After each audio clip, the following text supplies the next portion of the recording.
नमस्कार। आकाशवाणी से समाचार संध्या के साथ मैं विशाल शर्मा।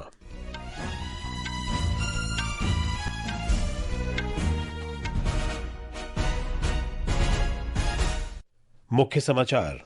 उत्तराखंड के उत्तरकाशी जिले में बादल फटने से अचानक आई बाढ़ से भारी नुकसान।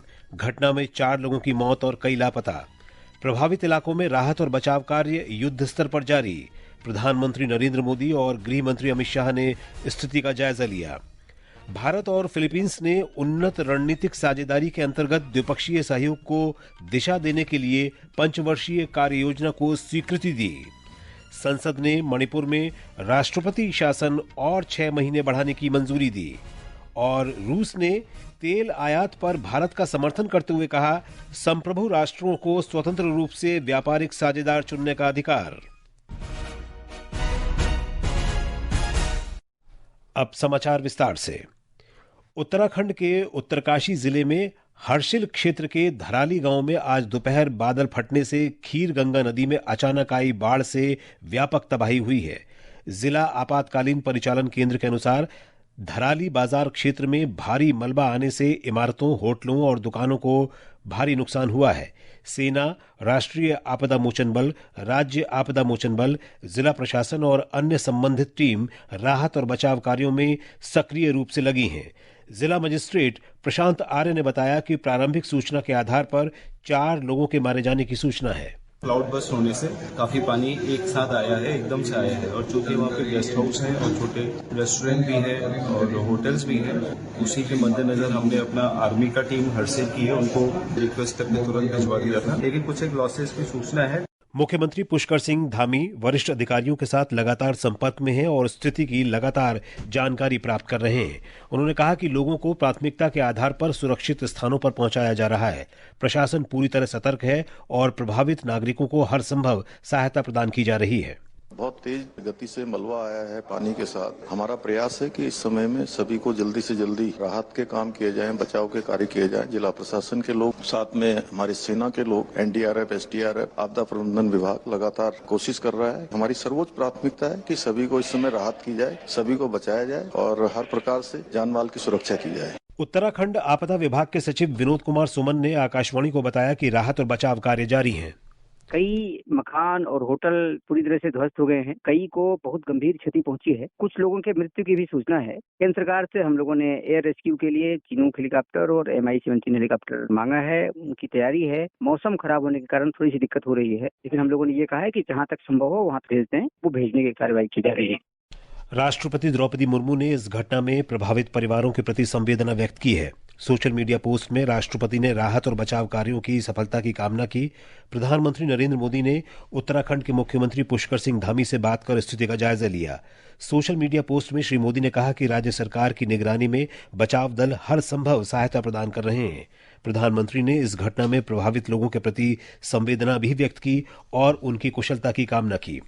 गृह मंत्री अमित शाह ने भी अचानक आई बाढ़ की घटना के संबंध में उत्तराखंड के मुख्यमंत्री से बात कर जानकारी प्राप्त की। सोशल मीडिया पोस्ट में श्री शाह ने कहा कि भारत तिब्बत सीमा पुलिस की 3 और राष्ट्रीय आपदा मोचन बल की 4 टीमों को घटनास्थल पर भेज दिया गया है। IBEX ब्रिगेड के ब्रिगेडियर मनदीप ढिल्लों ने कहा कि खोज और बचाव अभियान जारी है और फंसे हुए लोगों का पता लगाने और उनकी सहायता के लिए सभी उपलब्ध संसाधन तैनात किए गए हैं। Today, at about 13:45 hours, a mudslide and an avalanche struck village Dharali, around 4 kilometers north of Harsil, along the Gangotri axis. Indian Army column, being the closest in Harsil camp, was the first to respond and reach the location within 10 minutes of the incident. Rescue operations are underway. Until now, around 20 people have been rescued, of which those who are injured are receiving treatment in the battalion MI room. Unfortunately, sometime after that, the mudslide and cloudburst also struck the Indian Army camp and portion of our rescue columns. और अधिक ब्यौरा हमारी संवाददाता से। मुख्यमंत्री पुष्कर सिंह धामी ने कहा कि प्रभावित क्षेत्रों में जिला प्रशासन, भारतीय सेना, एनडीआरएफ और एसडीआरएफ की टीमें राहत और बचाव कार्यों में जुटी हुई हैं। प्राथमिकता के आधार पर लोगों को सुरक्षित स्थानों पर पहुंचाया जा रहा है और स्थिति पर लगातार निगरानी रखी जा रही है। इस बीच मुख्यमंत्री ने राज्य आपातकालीन परिचालन केंद्र देहरादून से धराली में आई आपदा के बाद चल रहे राहत और बचाव कार्यों की जानकारी ली। वहीं पीड़ितों की मदद के लिए अब वायुसेना से भी संपर्क किया जा रहा है। निकटवर्ती राजकीय चिकित्सालयों और एम्स ऋषिकेश में भी बेड आरक्षित कर दिए गए हैं। पर्याप्त संख्या में एम्बुलेंस को क्रियाशील किया गया है। खतरे को देखते हुए स्थानीय निवासियों को सुरक्षित स्थानों पर भेजा जा रहा है। साक्षी सिंह, आकाशवाणी समाचार, देहरादून। धराली में आई आपदा को देखते हुए हेल्पलाइन नंबर जारी किए गए हैं। जिला आपातकालीन संचालन केंद्र हरिद्वार के नंबर हैं 01374 222722 7310913129 7500737269। टोल फ्री नंबर है 1077। राज्य आपातकालीन संचालन केंद्र देहरादून के नंबर हैं 0135 2710334 2710335। भारतीय सेना ने कहा है कि उत्तरकाशी के धराली में बादल फटने के बाद फंसे हुए लोगों का पता लगाने और उनकी सहायता के लिए अभियान जारी है। सेना ने बताया कि 20 से अधिक नागरिकों को सुरक्षित निकाल लिया गया है। घायलों को हर्षिल में सेना के चिकित्सा केंद्र में चिकित्सा सुविधा दी जा रही है। सेना के 150 कर्मी 10 मिनट के भीतर घटनास्थल पर पहुंच गए और तुरंत बचाव अभियान शुरू कर दिया। ये समाचार आकाशवाणी से प्रसारित किए जा रहे हैं। ताज़ा समाचार जानने के लिए आप हमारे social media handle x@AIR News Hindi को फॉलो कर सकते हैं। समाचार संध्या में आपका फिर स्वागत है। भारत और फिलीपींस ने उन्नत रणनीतिक साझेदारी के अंतर्गत द्विपक्षीय सहयोग को दिशा देने के लिए 5 वर्षीय कार्य योजना को स्वीकृति दी है। ये निर्णय प्रधानमंत्री नरेंद्र मोदी और फिलीपींस के राष्ट्रपति फर्डिनेंड रोमुअल्देज मार्कोस जूनियर की उपस्थिति में लिया। मीडिया से बातचीत में प्रधानमंत्री ने कहा कि भारत और फिलीपींस अपने राजनयिक संबंधों की 75वीं वर्षगांठ मना रहे हैं। ऐसे में फिलीपींस के राष्ट्रपति की यात्रा विशेष महत्व रखती है। उन्होंने कहा कि दोनों देशों के बीच प्राचीन काल से ही संबंध रहे हैं। हमारा बायलैटरल ट्रेड निरंतर बढ़ रहा है और $3 बिलियन का आंकड़ा पार कर चुका है। इसे और मजबूत करने के लिए India ASEAN free trade agreement के रिव्यू को जल्द से जल्द पूरा करना हमारी प्राथमिकता है। साथ ही हमने द्विपक्षीय प्रेफरेंशियल ट्रेड एग्रीमेंट की दिशा में काम करने का फैसला भी किया है। श्री मोदी ने कहा कि भारत फिलीपींस अपने संबंधों को महत्वपूर्ण साझेदारी के स्तर तक बढ़ाने पर सहमत हुए हैं। फिलीपींस के राष्ट्रपति ने दोनों देशों के संबंधों को महत्वपूर्ण बताया और उन्होंने पहलगाम आतंकी हमले की निंदा की। As emissaries of our people, I bring with me the enduring friendship of the Filipino nation. I carry the message of our solidarity with India, both over the tragic attack in Pahalgam earlier this year and in the broader fight against terrorism. Despite these challenges, I also bear felicitations on India's remarkable transformation and inexorable march to become Viksit Bharat by 2047 under Prime Minister Modi's guiding hand. नई दिल्ली में विदेश मंत्रालय में सचिव पेरियासामी कुमारन ने कहा कि प्रधानमंत्री नरेंद्र मोदी और फिलीपींस के राष्ट्रपति फर्डिनेंड रोमुअल्देज मार्कोस ने द्विपक्षीय वार्ता में उन्नत रणनीतिक साझेदारी के अंतर्गत सहयोग के लिए वर्ष 2025 से 2029 तक कार्ययोजना को अंतिम रूप दिया। उन्होंने कहा कि दोनों देशों के बीच विभिन्न क्षेत्रों में 14 समझौता ज्ञापनों पर हस्ताक्षर किए गए।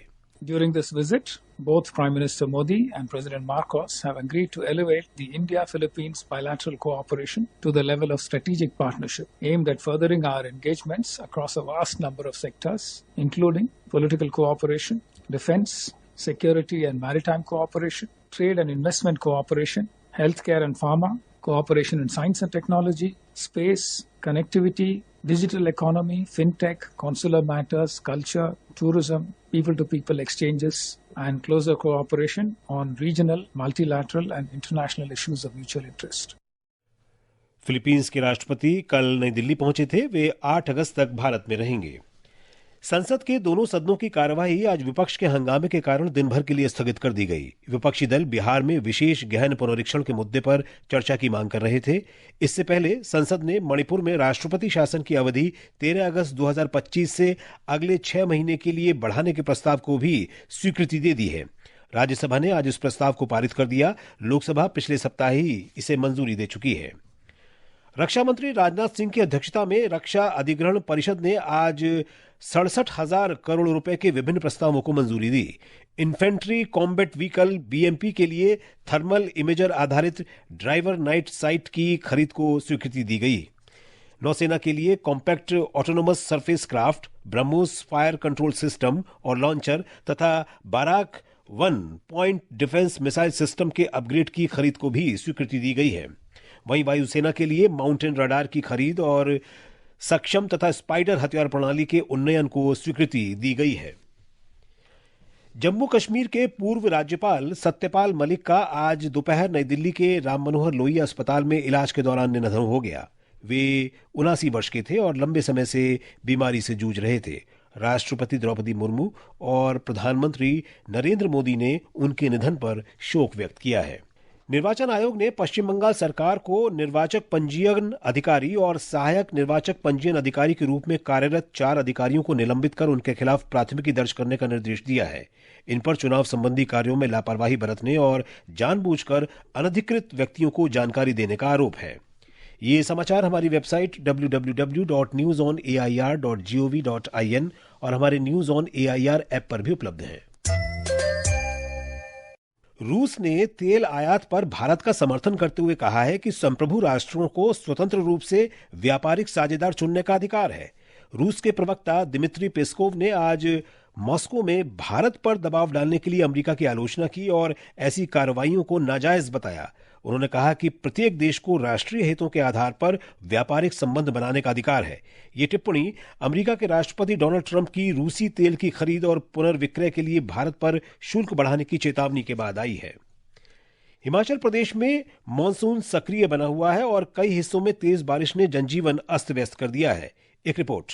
हिमाचल प्रदेश में लगातार बारिश से नदियां और नाले उफान पर हैं। मंडी जिला में कोल डैम का जलस्तर बढ़ गया है और प्रबंधन ने अतिरिक्त पानी छोड़े जाने की चेतावनी जारी की है। वहीं ब्यास नदी का भी जलस्तर बढ़ने के कारण पंडोह डैम से अतिरिक्त पानी छोड़ा जा रहा है। उधर किन्नौर जिला में भी सतलुज नदी उफान पर है। राज्य सरकार द्वारा स्थानीय लोगों और पर्यटकों को नदी नालों के समीप न जाने की सख्त चेतावनी दी गई है। इस बीच मौसम विज्ञान केंद्र शिमला ने राज्य के सभी 12 जिलों में अगले 12 घंटों के दौरान भारी से बहुत भारी बारिश की चेतावनी जारी की है। रितेश कपूर, आकाशवाणी समाचार, शिमला। और अब आर्थिक जगत की खबरों के साथ हैं मनोज पाठक। घरेलू शेयर बाजार में आज बिकवाली तेज रही और प्रमुख सूचकांक घाटे के साथ बंद हुए। बॉम्बे स्टॉक एक्सचेंज का सेंसेक्स कारोबार के अंत में 308 अंक घटकर 80,710 पर बंद हुआ। उधर नेशनल स्टॉक एक्सचेंज का निफ्टी 73 अंक कम होकर 24,649 दर्ज हुआ। और अब खेल खबरें। थाईलैंड के बैंकॉक में भारतीय मुक्केबाजों ने अंडर 19 और अंडर 22 एशियाई चैंपियनशिप में शानदार प्रदर्शन जारी रखा है। अंडर 19 में आज 7 महिला मुक्केबाजों ने अपने पदक पक्के कर लिए। वहीं अंडर 22 में कल भारतीय मुक्केबाजी दल ने 6 और पदक पक्के किए थे। अंडर 22 एशियाई मुक्केबाजी चैंपियनशिप के सेमीफाइनल मुकाबले कल खेले जाएंगे।